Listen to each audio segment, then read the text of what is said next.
Muy bien, ¿tienen sus Biblias?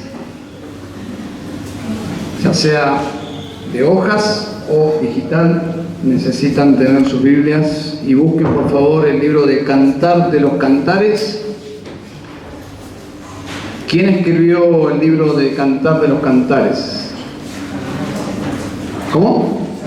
Salomón, muy bien. El rey Salomón, hijo de David. El Cantar de los Cantares de Salomón. Si has estado por algún tiempo congregándote, ya sea en esta iglesia o en otra iglesia, ¿has escuchado alguna vez un sermón de Cantar de los Cantares? Levante su mano, por favor. Uno. Lo predicó tu papá, seguro. Dos. Muy poquito, ¿no? ¿Sí? ¿Has escuchado? Bien. ¿Saben que Spurgeon, el príncipe de los predicadores, así conocido, predicó casi 60 sermones sobre este libro? Y creo que algunos están en la web. ¿Alguien ha escuchado algún sermón de Spurgeon? Bien. ¿Y has aprendido algo del matrimonio? Bueno, quiero decirles algo, que Spurgeon no veía el matrimonio de un hombre y una mujer en el libro de Cantar de los Cantares. Predicó 59 sermones para ser exacto, y lamentablemente, si bien seguramente ha sido una bendición escucharlo, el significado que él tomó es alegórico, es decir, no veía una relación real entre un hombre y una mujer, simplemente veía una relación espiritual de la iglesia con Dios.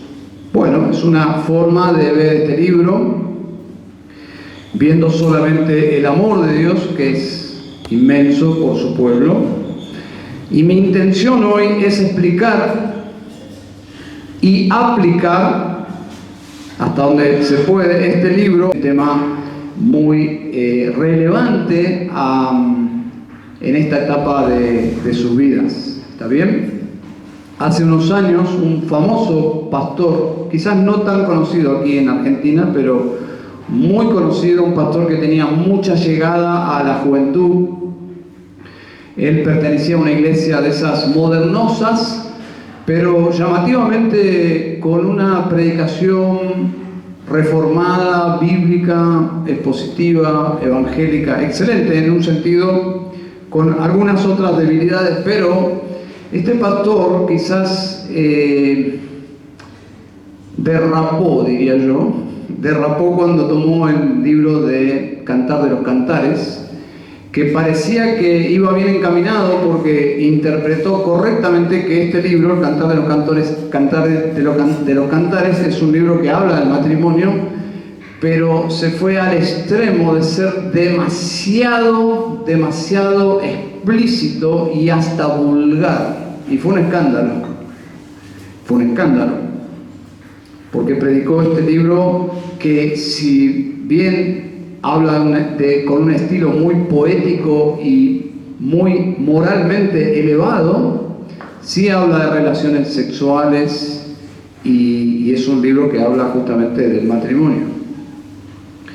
Lamentablemente fue un escándalo en vez de ser una bendición. La palabra de Dios no debe ser escandalosa, debe ser de edificación, a tal punto que le preguntaron al doctor John MacArthur qué pensaba de esa exposición, que fue muy famosa. Fue consultado, me imagino, no sé si salió él a cruzar a este pastor, pero me imagino que fue consultado e hizo una crítica sobre este asunto, y quiero citar algo que él dijo porque va a traer luz para nuestra exposición. El doctor John MacArthur dijo así: Cantares no es literatura erótica en ningún sentido, es decir, no tiene la intención de despertar sexualmente a los lectores. Bueno, entre paréntesis, fue exactamente lo que produjo este predicador escandaloso, diría yo. Sí, sigo con la cita, dice, claramente nunca debería ser predicado en una forma en que tenga ese efecto. Su punto central es expresar delicadamente, sutilmente y elegantemente la intimidad emocional y física del amor marital en el lenguaje adecuado para cualquier audiencia. Amén, diría yo a eso. Pero cuando uno lee el libro de Cantar de los Cantares y no lo entiende de forma alegórica, sino lo entiende de forma realista, es decir, hablando del matrimonio, es una bendición. Bueno, hay otro extremo en la interpretación que solo hace referencia a la iglesia y a Dios, pero el otro extremo es justamente ver solo una relación matrimonial. Entonces, ¿cuál sería el equilibrio? Bueno, este libro poético, pertenece a la literatura poética, exalta el valor del matrimonio,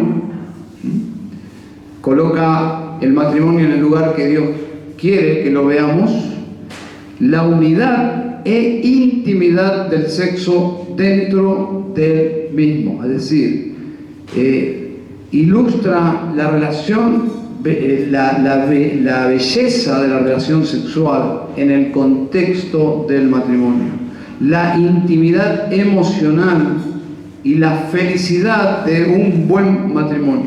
Entonces, si partimos de esa base, yo diría, ¿cuál sería el equilibrio? Bueno, es imposible no conectarlo con el amor de Cristo por su iglesia. ¿Por qué? Bueno, porque Pablo lo hace. ¿Se entiende el equilibrio? Ni un extremo, espiritualizar, alegorizar, ni el otro de dejar afuera el Evangelio. Y el equilibrio está justamente en conectar este libro con la teología del Nuevo Testamento, y Pablo lo hace. Ya ustedes escucharon la lectura de Efesios 5. Pablo dice: maridos, amad a vuestras mujeres, así como Cristo amó a la iglesia y se dio a sí mismo por ella. Es decir, los maridos deben amar a sus esposas como Cristo ama a la iglesia. Y hay una relación espiritual, indudablemente.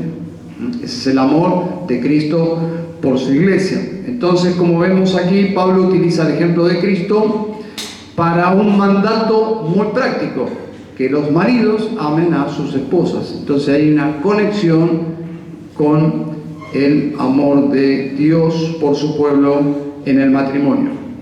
Cuando llegamos a Hebreos capítulo 13, versículo 4, le podemos sumar la pureza que debe tener una relación matrimonial.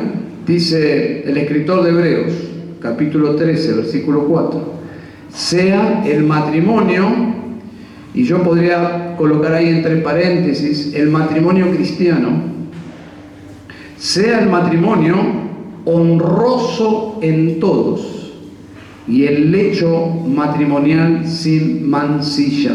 Bueno, es un lenguaje un poco antiguo, pero básicamente habla de la pureza, sin mancha, sin impurezas. Así debe ser el lecho matrimonial, es decir, la cama, el dormitorio de un matrimonio cristiano.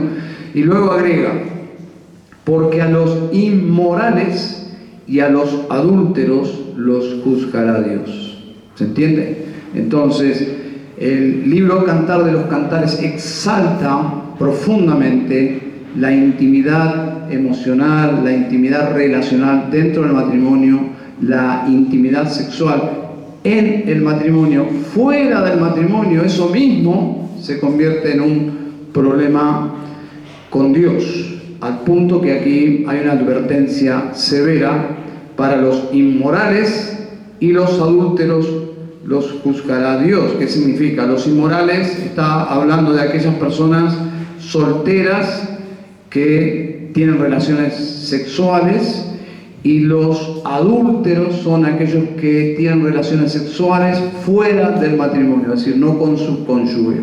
Bueno, ¿qué pasará con ellos? Los juzgará Dios. Es una advertencia muy seria. Cantar de los Cantares de Salomón, versículo 1. ¿Lo tienen ahí? El hecho de que este libro de Cantar de los Cantares hable del amor matrimonial con una nota tan alta y tan profunda de romanticismo, porque es un libro realmente súper romántico en el estilo hebreo, porque hay ciertos piropos que creo que no se aplican a nuestra cultura, recibirías un cachetazo, pero en la cultura hebrea y en la poesía hebrea, todas las metáforas son preciosas y muy románticas, ¿eh? Entonces, nos revela el valor que Dios le asigna al matrimonio. Su nombre, este nombre, el Cantar de los Cantares, significa el mejor de los cánticos. Así que ya te puedes imaginar lo que genera un buen matrimonio. Es el mejor de los cánticos. Es como una... ¿Cómo se llama esto que se canta en los balcones a su amada? Una serenata. Claro, el mejor de los cánticos, ¿eh? Estamos hablando en un terreno horizontal, ¿no? No la alabanza hacia Dios, sino de los cánticos de los hombres, de las culturas. El mejor cántico, inclusive si no es con un lenguaje vulgar y pecaminoso, un cántico que nace del corazón enamorado de un esposo hacia su esposa, es una bendición. No hay nada de pecaminoso en eso. Si no despierta pasiones bajas, yo creo que sería una buena canción. Bueno, aquí estamos hablando del mejor de los cánticos, que es un libro nada más ni nada menos que de la palabra de Dios. Ahora, hay un extremo de pensar que el matrimonio es el cielo. Les digo porque esto es un mito de personas en la soltería que piensan que si logran el estado del matrimonio es como si entrarías en la Nueva Jerusalén.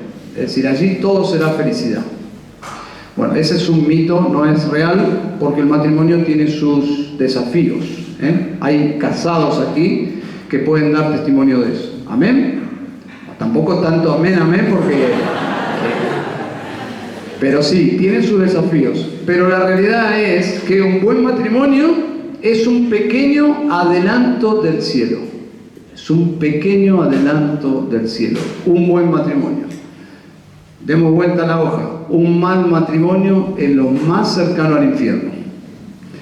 Y lo digo porque uno ha estado charlando con matrimonios en crisis y uno agradece al Señor por tener en la gracia del Señor un buen matrimonio. Pero un mal matrimonio es realmente un problema de día a día. Un erudito dice que la clave para interpretar este libro, el Cantar de los Cantares, cuando digo la llave de interpretativa, la llave hermenéutica, podemos decir, es un término más técnico, para entender este libro, dice este erudito, tenemos que entenderlo a la luz de Proverbios capítulo 5. Así que les invito a ir ahí, Proverbios capítulo 5, versículo 15 en adelante. Según este erudito, es justamente Salomón haciendo de este libro este tema que él mismo escribe en Proverbios. Dice el versículo 15, bebe agua de tu cisterna y agua fresca de tu pozo. Vuelvo al punto. Está hablando en términos de metáfora, ¿no? Está usando simbolismo. Dice, se derramarán por fuera tus manantiales, tus arroyos de aguas por las calles, sean para ti solo y no para los extraños contigo. Sea bendita tu fuente y regocíjate con la mujer de tu juventud. Amante sierva y graciosa gacela, que sus senos te satisfagan en todo tiempo, su amor te embriague para siempre. ¿Por qué has de embriagarte, hijo mío, con una extraña y abrazar el seno de una desconocida? Pues los caminos del hombre están delante de los ojos del Señor, y él observa todos sus senderos. De sus propias iniquidades será presa el impío, y en los lazos de su pecado quedará atrapado. Morirá por falta de instrucción, y por su mucha necedad perecerá. ¿Se dan cuenta cómo combina la bendición del matrimonio con una advertencia sobre salirse del matrimonio para encontrar lo mismo que debería estar encontrando y con deleite dentro del matrimonio? La misma estructura de Hebreos capítulo 13. Se hacía el matrimonio, pero los adúlteros y a los inmorales los juzgará Dios. Bueno, la misma estructura aquí. ¡Qué bendición! Disfruta de tu esposa, deleítate, ni se te ocurra pensar en salir a buscar fuera del matrimonio. Y luego la advertencia: el que lo hace, bueno, morirá por la falta de instrucción y por su mucha necedad. Bueno, hay dos frases que ilustran el punto aquí. La primera frase es: regocíjate con la mujer de tu juventud. Esto es real porque ustedes saben que el matrimonio tiene muy mala prensa. Es real lo que Dios nos dice aquí. ¿Podría el matrimonio llegar a ser un regocijo? Bueno, claro que sí. Claro que sí. El matrimonio cristiano es así. En esa edad, normalmente, que uno conoce a alguien y se casa, porque dice la mujer de tu juventud, y luego dice su amor te embriague por siempre. También es una metáfora. La idea es de alguien que está locamente enamorado. Es decir, está locamente enamorado. Su amor te embriague para siempre. Y aquí habla de lo placentero que debería ser el matrimonio. Y vuelvo al punto: ¿esto es real? Sí, es real, porque lo dice Dios. El Dios que no miente, nuestro Dios, que no nos miente. Esto es posible. Contrario a la mala fama que tiene el matrimonio. La mala prensa, cuando se encuentran, y últimamente he estado en los registros civiles, y casi hay muy pocos matrimonios, cada vez menos. Pero a eso agréguenle que cuando ven jóvenes casándose, dicen tan jóvenes, como si eso fuese algo extraño. En la antigüedad era lo más normal. Entonces, la advertencia de Dios de no salir a buscar fuera del matrimonio este deleite. Versículo 21: los caminos del hombre están delante de los ojos del Señor. Cuando leemos Proverbios, cuando observamos el libro de Proverbios, parecería una contradicción que fuese escrito por Salomón. Que Salomón escribiera un libro sobre la sabiduría, siendo que hubo etapas en la vida del rey Salomón. Claramente eso lo encontramos en los libros históricos, que Salomón actúa de la forma más necia posible. Abandona a Dios, abandona el diseño de Dios, hace de su vida un desastre. Por eso llama la atención que este gran libro de Proverbios, que es el libro de la sabiduría, fuese escrito por un hombre como Salomón. Bueno, es extraño.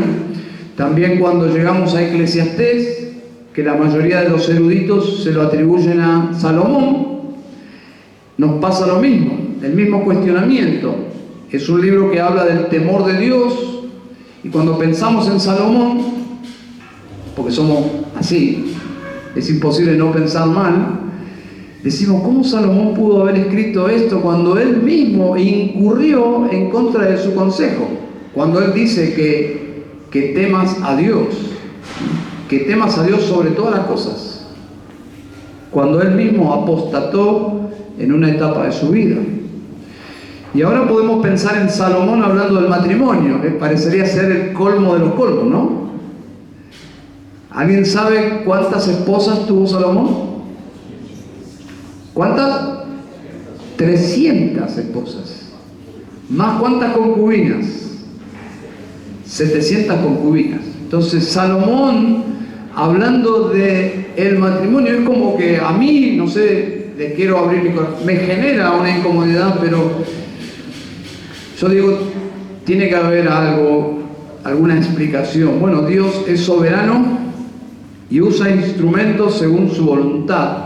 Y eso es una buena noticia, porque nosotros no somos muy distintos que Salomón, es decir, con la capacidad y el potencial de hacer cosas horribles. Y estoy contento que Dios use vasos de barro, porque todos somos hechos de barro. No obstante, hay ciertas formas de ver el libro de Cantar de los Cantares. La posición más conservadora, y yo diría más popular, yo diría, si te compras 10 Biblias de estudio, diría que casi todas, 9, 8, no lo sé, dirían que este libro habla del rey Salomón, que está desposando a una doncella virgen llamada Sulamita, y que todos los diálogos románticos, por cierto, son entre ellos. Salomón, la Sulamita. Esa es la postura más conservadora, más popular. Casi todos los estudiosos tienen esa postura. Todos los diálogos ocurren entre estos dos personajes. Son cantos de amor, poesía romántica. Pero hay otras propuestas, no simplemente estas. Déjenme compartir la que yo creo que es más convincente, y tengo que ser honesto, no es la más popular. No es la más popular. Quizás algún día me arrepienta y tenga que decir, ¿se acuerdan que yo les enseñé que esta era mi postura? Bueno, la cambié. Bueno, no me avergonzaría, pero hasta el día de hoy, y ya hace tiempo que pienso en esto, asumí que es la postura menos popular, pero yo entiendo que es la más convincente. El joven rey Salomón se enamora de una doncella campesina, pero preciosa, Sulamita. La lleva a su palacio en la capital, pero la suma como una más a su harem. ¿Saben qué es un harem?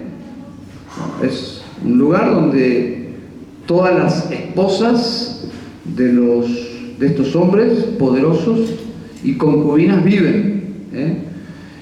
Algo totalmente fuera de nuestra cultura, pero muy común en Medio Oriente. Hasta el día de hoy, no sé si 700 mujeres, 1000 mujeres como tenía Salomón, pero pueden tener más de una. Bueno, Salomón tenía 1000, entre 700 y 300. Bueno, Salomón suma a la Sulamita a este harem. Y este harem sería lo que en este libro son las hijas de Jerusalén. Esa sería la postura que estoy planteando. Las hijas de Jerusalén son las mujeres y concubinas. El tema es que esta mujer hermosa está comprometida, está enamorada de un joven pastor humilde. Y allí es donde yo encuentro el primer problema con interpretar que se está desposando con Salomón. Si hay alguien que nunca fue pastor, fue Salomón. Y Sulamita está pensando en su pastor y lo presenta como un hombre que está trabajando en el campo con sus ovejas. Salomón en toda su vida creo que no tocó una oveja. Era un intelectual, un músico, un hombre de todos los asuntos, pero no creo que esa haya sido alguna de sus tareas. Pero es justamente una postura. Bueno, este humilde pastor de ovejas la ama, por cierto, y ahora su amada está, en un sentido, entre comillas, secuestrada, podríamos decirlo, en Jerusalén, en este harem. Versículo 7 de capítulo 1. Dime, amado de mi alma, ¿dónde apacientas tu rebaño? ¿Se dan cuenta? Esta mujer está pensando, no en Salomón, por momentos es difícil, ahora voy a explicar un poco de eso, pero esta mujer está pensando en alguien que ella ama, que no está con ella y que está trabajando con ovejas. Entonces el rey intenta conquistarla, pero ella es fiel a ese amor y persevera. No hay forma de quitar de su corazón a este joven. Finalmente el rey la libera para unirse con su amado. Es una gran historia, ¿sí o no? Bueno, no es la más popular, pero a mí me cierra. El rey Salomón escribe esta historia con un poema de amor exaltando esta relación. En un sentido, él está impresionado de esta lealtad, de este amor leal de una mujer hacia su desposado. Entonces, él está impresionado básicamente ¿con qué? Con el plan original de Dios. El plan original de Dios. Un hombre y una mujer que se aman exclusivamente el uno al otro. Uno y una. No más que eso. Están enamorados, algo que Salomón nunca pudo tener en toda su vida. Él jamás experimentó el plan original de Dios. ¿Tiene sentido? No sé, piénsenlo. Lean Cantar de los Cantares, y si entienden que puede llegar a ser algo así, bueno, me alegro, podemos sumar a este círculo de interpretación menos popular. Pero el rey es en esta postura un intruso, en un sentido, porque este amor es tan fuerte que él dice, wow, yo aquí no tengo lugar. Quiero decirles que esta postura, nuevamente, no es la más popular, tiene algunas dificultades, pero las otras posturas también tienen dificultades. Pero esta tiene la dificultad que es muy difícil saber cuándo habla el pastor, cuándo habla el rey Salomón. Lo que sí sabemos, y en esto sí todos están de acuerdo, que en el libro la que más habla es la Sulamita, y no voy a hacer ningún chiste con eso. Pero en el libro de Cantar de los Cantares, la que más habla es la Sulamita. Entonces, pero cuando habla el varón, es difícil saber cuándo habla Salomón o cuándo habla el pastor. Muy difícil. Eso es una dificultad. En este libro vemos que una relación, según el diseño de Dios, es de dos personas. No de mí y Salomón, de dos personas. Un hombre y una mujer. Hace poco participé en un documento de una organización misionera que me pidió participar, ser parte del consejo, y me enviaron los documentos y pusieron mucho énfasis justamente en el diseño de Dios que está siendo atacado en la iglesia. En el mundo ni hablemos, ¿no? Con el feminismo, etc. Pero dentro de la iglesia ha permeado el feminismo y hay toda una batalla que se está librando aún en las entidades misioneras, en las iglesias obviamente, y en ese documento que era casi exclusivamente hablando del rol del hombre en el liderazgo de la iglesia y de la obra misionera, y la mujer como ayuda idónea, bueno, lo que plantea Génesis y toda la Biblia. Pero cuando llegué a la parte donde menciona cómo se constituye un matrimonio, decía simplemente el matrimonio es formado por un hombre y una mujer. Entonces hice un pequeño aporte, fue todo lo que hice, de agregarle biológicamente hombre y mujer. ¿Qué necesidad, no? ¿Por qué agregar biológicamente hombre y mujer? ¿Qué piensan? Necesario hoy en día, ¿por qué? Porque hay personas que se autoperciben lo que biológicamente no son. Entonces tenemos estos líos dentro, entre comillas, de las iglesias, en medio o dentro del cristianismo.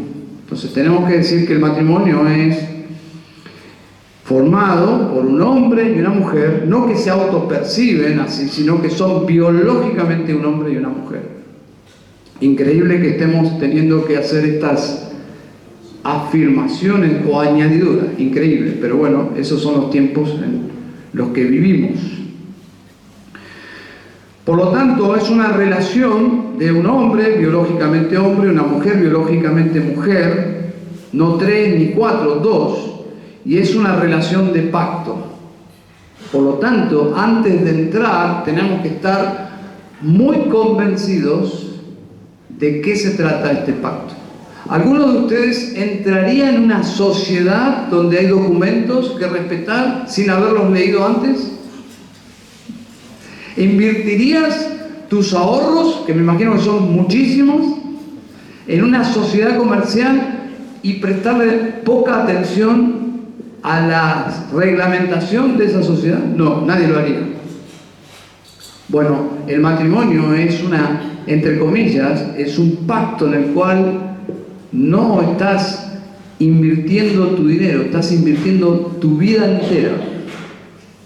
Toda tu vida y todo lo que tiene que ver con tu vida.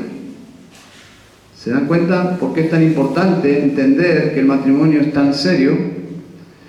Que la relación es una relación de pacto. Si bien es un pacto del uno con el otro, es un pacto que tiene un principal testigo. ¿Quién es? Es Dios. En el registro civil en la Argentina hay testigos que firman, pero según la teología hay un testigo principal que está tomando nota del pacto y es Dios. No es un pacto con Dios, es un pacto delante de Dios. Por lo tanto, una relación de un joven y una joven que debe ir en pos del matrimonio. Es decir, cuando un joven y una joven están pensando en relacionarse románticamente, amorosamente, lo que nosotros llamamos noviazgo, bíblicamente hablando es ir en pos desde ese mismo momento, en dirección del matrimonio. No es por ninguna otra razón, sino solo el matrimonio. Y esto es sine qua non, es decir, no hay negociación con esto, porque es lo que la Biblia enseña. Creo que es Paul Washer donde habla del noviazgo y dice que la mayoría de las parejas en las iglesias, de parejitas de jóvenes en las iglesias de Estados Unidos, caen en pecado porque entran en una relación sin la meta del matrimonio. Simplemente es estar juntos y eso es antibíblico. Cuando alguien, un varón, pone los ojos en una hermana de Cristo, debe estar pensando que ese inicio mismo de esa relación tiene, Dios mediante, que terminar en matrimonio. No es ningún otro el objetivo. Entonces es una relación de pacto, es una relación de amistad espiritual. Amistad espiritual. Observen, capítulo 4, versículo 1. ¡Cuán hermosa eres, amada! ¿Qué traducción? ¿Alguien tiene otra traducción que no sea de las Américas? ¿Cómo traduce la palabra amada? ¿Alguien tiene la Reina Valera 1960? ¿Qué dice? ¿Hermosa? ¿Qué versión es esa? Amiga. Bueno, esa es la traducción más cercana en este libro, en este versículo, porque la palabra ahí amada es amiga, compañera. Por lo tanto, el matrimonio es una relación de un hombre y una mujer que no se puede dar este nivel de amistad profunda fuera del matrimonio. No existe. Bíblicamente hablando, y si la Biblia es nuestra regla de fe y práctica, tenemos que remitirnos a ella. Entonces, no es posible tener una hermana, no es posible tener un amigo, ni una hermana tener un amigo si no es en el contexto de una relación sentimental, con un compromiso en pos del matrimonio. ¿Por qué? Porque la Biblia no lo enseña y culturalmente sería imposible. Sería imposible con las Escrituras aprobar una relación de amistad de un hombre y una mujer. ¿Por qué? Porque eran dos mundos separados. Y no estoy hablando de la cultura de esos días, sino de la cultura que está en las Escrituras. Versículo 9, observen, capítulo 4, versículo 9. Has cautivado mi corazón, hermana mía, esposa mía. Has cautivado mi corazón con una sola mirada de tus ojos. Wow, eso sí que es un flechazo, ¿no? Dice, con una sola hebra de tu collar. Versículo 10. Cuán hermosos son tus amores, hermana mía, esposa mía. Cuánto mejores tus amores que el vino y la fragancia de tus ungüentos que todos los bálsamos. Bueno, y así es todo el libro. Piropo y piropo que va, piropo que viene. Es un libro maravilloso, pero lo que encontramos aquí es una relación de amistad. No es una relación netamente física, no es una atracción física solamente, no es una atracción sexual solamente. Son dos personas. No son dos cuerpos, son dos personas que interactúan y hay una empatía que sus almas se entrelazan en una profunda amistad. Eso no es posible fuera del contexto del matrimonio. Amistad espiritual es una relación de hermanos, de amigos, estoy hablando de un hombre y una mujer, en pos del matrimonio. Y es la mejor de las relaciones. Yo no sé si has vivido esta experiencia de personas más liberadas, no tan estructuradas, de un hombre y una mujer que dicen ser amigos. Pero somos amigos solamente. Bueno, en la práctica uno de los dos o los dos se confunden. ¿Por qué? Porque Dios no diseñó la amistad de un hombre y una mujer fuera del matrimonio. Y si se confunden los dos, se casan. O sea, no estaban confundidos. Pero normalmente cuando uno se confunde, la otra persona dice, no, son solo amigos. Y el otro se lanza en un mar de llanto, ¿no? Porque ya se enamoró. ¿Por qué? Porque la relación de amistad de un hombre y una mujer conduce al enamoramiento. ¿Por qué? Porque hay intimidad. Pero cuando lo llevamos al matrimonio es la relación de amistad más profunda y más bella. Es la mejor de las relaciones. Pero la mejor de las relaciones después de la relación con Dios. Y aquí quiero hacer un punto. La mejor de las relaciones después de la relación con Dios. Es decir, la relación más profunda de amistad se da en el matrimonio de un hombre y una mujer. Porque en la Biblia tenemos un emblemático ejemplo de amistad de dos hombres, que es Jonathan y David, lo cual nos muestra que es posible que dos hombres entrelacen sus almas de forma masculina, porque ese es un versículo que lo han raptado los del movimiento homosexual y dicen sí, porque ahí eran pareja. Eso es una aberración interpretativa. Era un amor puro de dos hombres, bien masculino, eran dos guerreros, pero de un hombre y una mujer, la relación más profunda de amistad es en el matrimonio, y por encima la relación con Dios es la más profunda de las relaciones. Hay una soledad con Dios y hay una soledad sin Dios. Quizás hay personas aquí que han vivido las dos. Una cosa es la soledad sin Dios y otra cosa es la soledad con Dios. ¿Qué quiero decir con esto? Bueno, vayan a la carta a los Colosenses. La carta a los Colosenses, capítulo 2, versículo 8. Voy a dejar de lado el contexto, pero simplemente lo voy a aplicar. Dice, mirad que nadie os haga cautivos. Otra versión dice que nadie os engañe por medio de su filosofía y vanas sutilezas, según la tradición de los hombres, conforme a los principios elementales del mundo y no según Cristo. Es decir, cuidado de no creer mentiras que vienen del mundo, que se oponen a la verdad de Cristo. Versículo 9.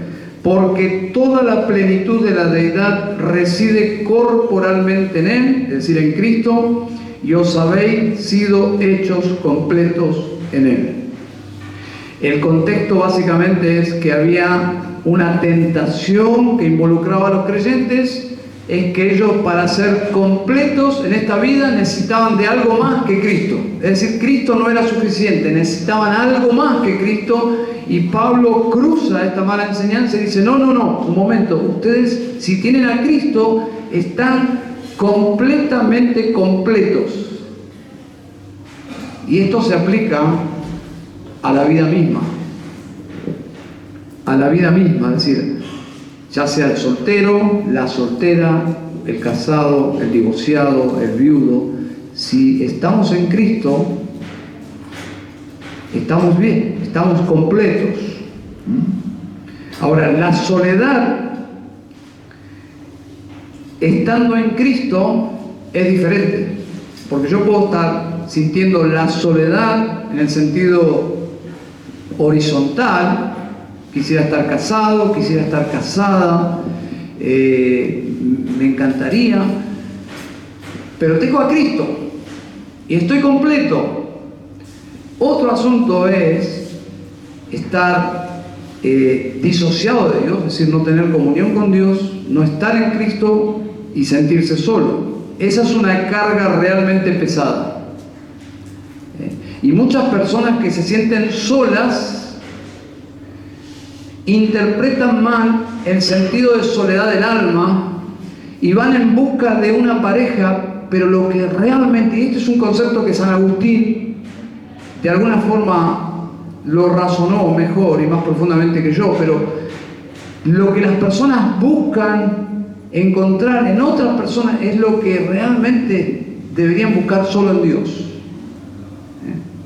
Por eso muchas personas se decepcionan, se frustran y no encuentran el verdadero amor, porque el verdadero amor con mayúscula es la relación con Dios. Es Él quien nos habilita para amar. Por lo tanto, cuando yo dejo afuera a Dios en esta ecuación y voy en busca de un ser humano que me ame, que me llene, que destruya mi soledad, no lo voy a encontrar. Voy a seguir sintiéndome solo o sintiéndome sola dentro del matrimonio, porque el matrimonio no puede reemplazar a Dios. Entonces, una cosa es la soledad con Dios y otra cosa es la soledad sin Dios. Sin Dios siempre te vas a sentir solo y siempre te vas a sentir sola. Podrías estar en una casa llena de niños, casada o casado, y sentir una soledad agobiante. Y eso sucede. ¿Por qué? Porque el alma está necesitando ser llenada con el amor de Dios, solo con el amor de Dios.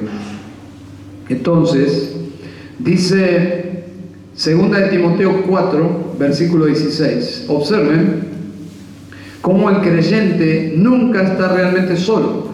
Dice Pablo, en mi primera defensa nadie estuvo a mi lado, sino que todos me abandonaron, y que no se les tenga en cuenta. Pero observen el versículo 7, pero el Señor estuvo conmigo y me fortaleció. ¿Ustedes creen que hay algo más decepcionante para alguien como el apóstol Pablo, que dio su vida por los demás, por los creyentes, les enseñó, los edificó, los visitó, etcétera, etcétera, etcétera, les predicó, etcétera, y a la hora que más los necesitaban, nadie? Es feo, ¿no? Pero no hay una recriminación de Pablo ahí, no es que está pasando una factura a las iglesias, no es un hombre amargado en la cárcel diciendo ustedes los creyentes son un desastre. prefiero amigos del mundo que ustedes. No está diciendo nada de eso. Pablo está diciendo, en mi soledad experimenté que Cristo estaba conmigo. Y eso es algo que a veces Dios agenda en nuestras vidas. A veces, si es que te pasa que estás completamente solo, el plan de Dios es para que experimentes que Dios es real y que está con vos. Es lo que pasa con Pablo. ¿Qué dice Jesús a los discípulos cuando los está por abandonar? Dice Juan 14, 18, no os dejaré huérfanos. Huérfanos, ¿saben lo que es yo no lo sé, pero el huérfano, cuando tu papá y tu mamá ya no están?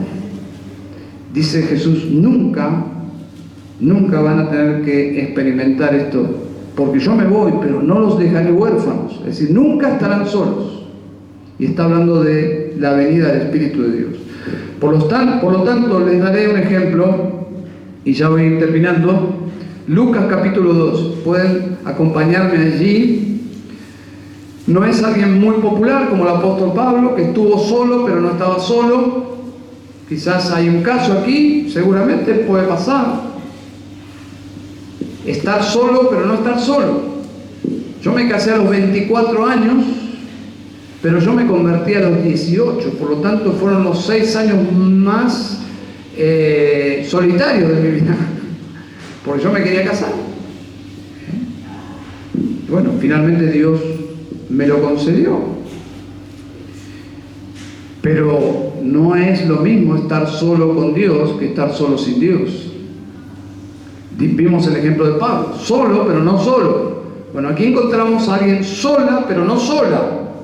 Lucas 2:36, había una profetisa, Ana, hija de Fanuel de la tribu de Aser. Ella era de edad muy avanzada y había vivido con su marido 7 años después de su matrimonio.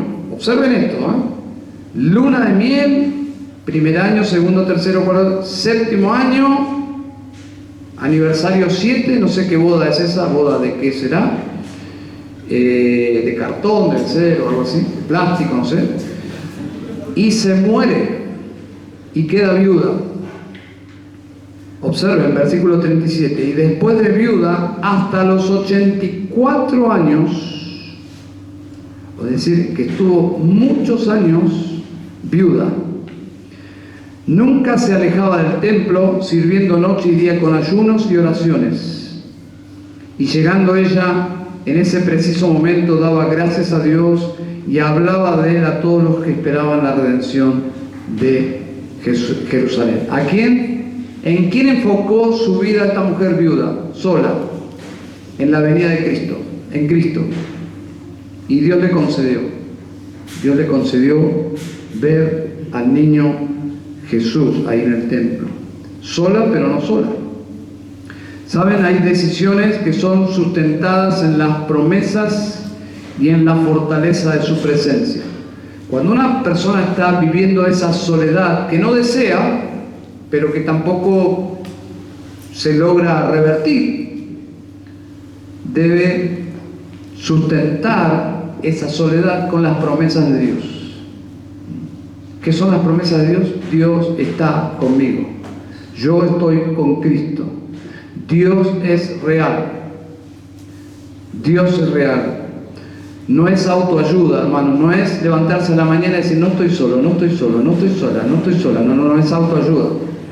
Es confiar que la Biblia dice la verdad. No os dejaré huérfanos. Dios es mi Dios y mi Dios está conmigo. Pero hay algo más sutil que eso, y es la victimización. La victimización es un problema del corazón, es la persona que dice estoy sola o estoy solo y justifica su tristeza y justifica esa soledad, pero hay una soledad y hay otra soledad. Yo ahora estoy hablando de la soledad melancólica, la soledad nostálgica, la soledad pecaminosa, diría yo. Es esa soledad que yo estoy triste, yo sufro, yo no tengo con quién compartir, Claro, vos tenés a tu marido, tomás mate, yo no tengo a nadie. Y es así, es una soledad pecaminosa. ¿Por qué? Porque yo. Es básicamente una soledad que se centra en sí mismo y no en Cristo. Y cuando perdés de vista a Cristo, la soledad trae efectos colaterales. Porque la soledad te puede llevar a otros pecados, y terminar haciendo lo que dijiste que nunca harías. Yo he visto personas ir deslizándose a partir de esta victimización, de decir estoy solo, y terminar en el pecado con un inconverso o con una inconversa, y ahí se cumple lo que dice Proverbios: terminar abrazado al seno extraño, diciendo cómo aborrecí el consejo, y agarrándote en la cabeza con un corazón destrozado cuando vos planeaste nunca llegar ahí, pero llegaste. Porque ¿dónde comenzó todo? Comenzó con un manejo de la soledad pecaminosa o pecaminosamente. Es básicamente una soledad centrada en sí mismo, no en Cristo. Básicamente es un ensimismamiento pecaminoso, obviamente, un ensimismamiento que encubre incredulidad, es decir, no estás creyendo que estás completo, que estás completa en Cristo. No lo estás creyendo. Es no aceptar que Dios es suficiente y que Dios es Señor, y que hoy su palabra o su última palabra y su voluntad es que estés solo. Así como la voluntad de Dios para Pablo es que estuviese solo y experimente a Cristo, también eso se aplica a personas que están sin poder concretar un noviazgo y un matrimonio, porque Dios lo ha decidido así. Y un creyente se sujeta, se coloca bajo la suficiente y poderosa autoridad de la voluntad de Dios. Entonces, cuando uno no acepta esa voluntad, es que comienza en el corazón a discutir con Dios. Bueno, quiero decirte que Dios provee para no caer en esa soledad que trae efectos colaterales. Dios provee su poder, su amor, su presencia, sus promesas, tus hermanos, tus hermanas. Pero Dios puede decir no sin dar explicaciones. Pregunto, ¿Dios puede decir no sin dar ninguna explicación? ¿Tiene ese derecho? Claro que sí. Dios tiene el derecho de decir no. El asunto es cómo yo acepto ese no. A veces Dios dice, por ahora no, sin dar explicaciones. Ahora la segunda pregunta es, ¿Dios es malo cuando dice no? ¿Solo Dios es bueno cuando dice sí? ¿O Dios siempre es bueno? Dios siempre es bueno. Eso, así es como Dios se revela en la Biblia. ¿Él es suficiente? Claro que sí. Claro que sí. Segunda de Corintios 12:8 dice que Pablo 3 veces rogó al Señor que quitara un aguijón de él. ¿Y qué le respondió el Señor? Te basta mi gracia, pues mi poder se perfecciona en la debilidad. Y dice Pablo, casi como diciendo, hermanos, ¿saben qué? Por tanto, muy gustosamente me gloriaré más bien en mis debilidades, para que el poder de Cristo more en mí. Por eso me complazco en las debilidades, en insultos. Y luego dice, cuando soy débil, entonces soy fuerte. Hermanos, yo como pastor quisiera que todos se casen.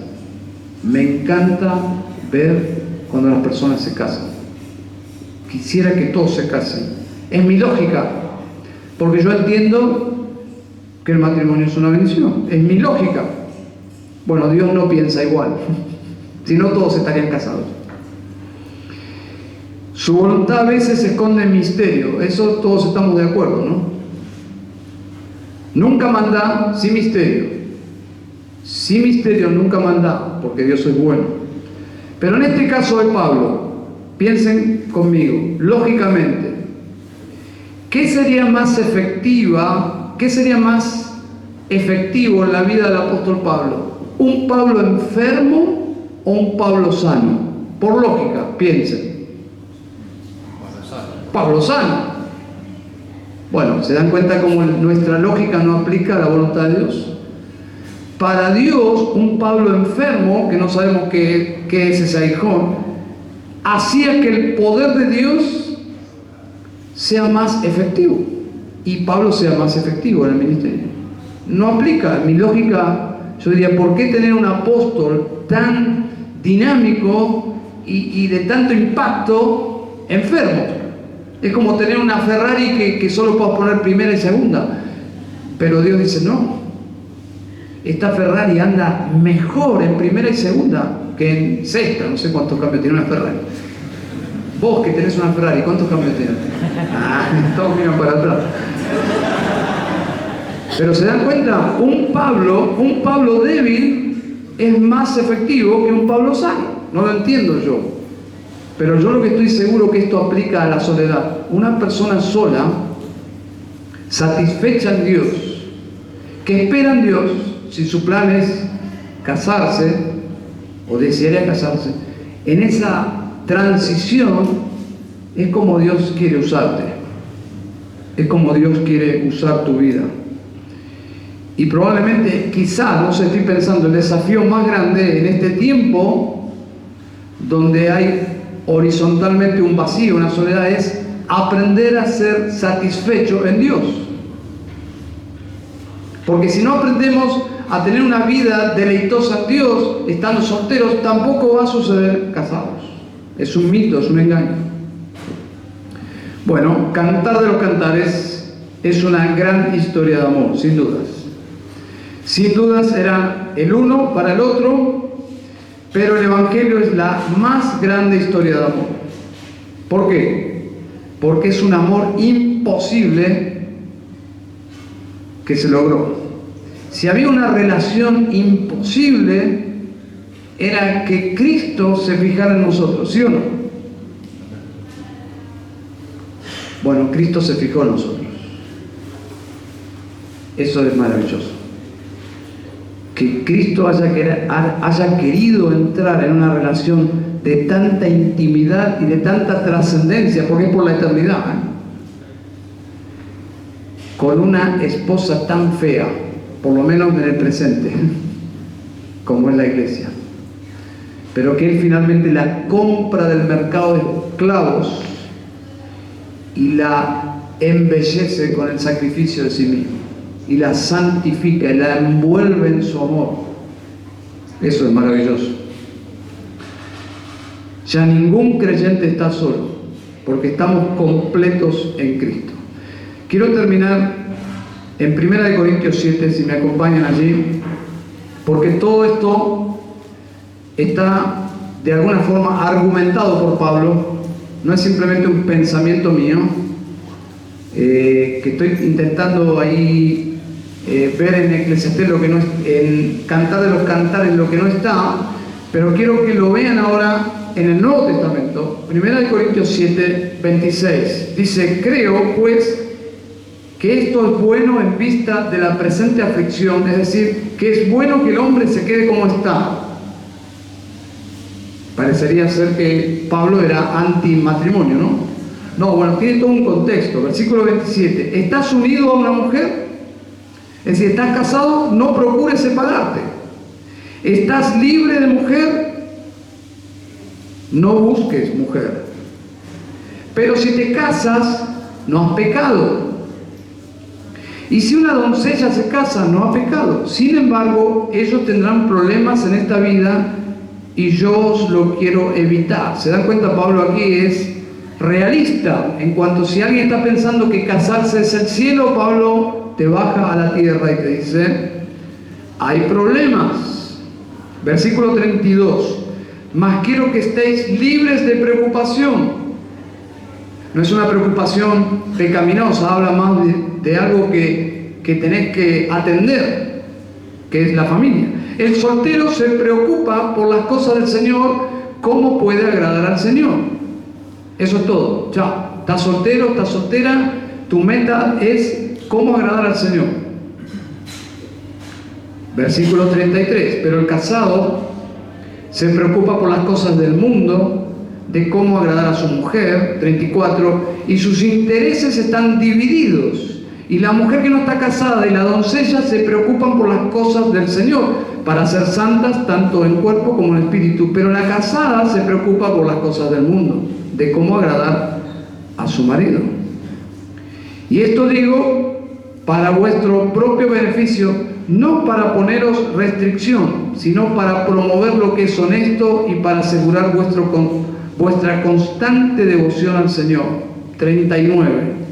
La mujer está ligada mientras el marido vive, pero si el marido muere, está en libertad de casarse con quien desee, solo que en el Señor. Lo hago muy breve. Lo que está diciendo Pablo es: el matrimonio requiere mucho trabajo, que si estás soltero, si estás soltera, no lo tenés. Si te casas, vas a tener que ocuparte de esto que hoy no está en tu agenda, pero está bien, no está mal.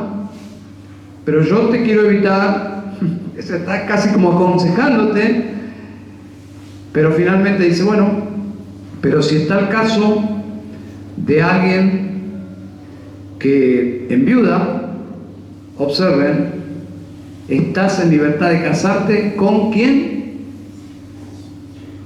¿Quién?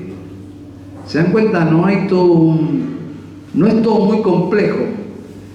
Si querés casarte, casate con quien vos quieras. Suena bien, ¿no? Parece simple, no es muy complejo. Cásese con quien quiera, pero agrega, solo que sea en el Señor. Es decir, casate con quien quieras, pero asegúrate que sea un verdadero creyente. Que no te vendan gato por liebre. Que no te estafen. Asegúrate que sea un creyente verdadero, una creyente verdadera. Pablo dice, estás soltero, sirve al Señor, sin las preocupaciones de los casados. ¿Estás queriendo casarte? Está bien, nada de malo con eso, procúralo, pero que sea en el Señor. Vamos a orar. Padre, te damos gracias por tu palabra.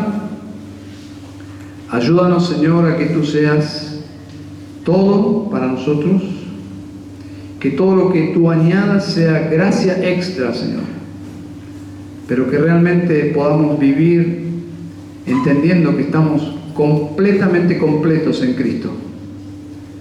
Señor, ruego a ti para que tú ministres tu palabra a corazones que están lidiando con una soledad que no es aconsejable. Señor, que tu presencia pueda convertir esa soledad en una soledad contenida por tu presencia, por tus promesas, por esta relación maravillosa de amor que tú tienes con tu pueblo. Oramos en Cristo. Amén y amén.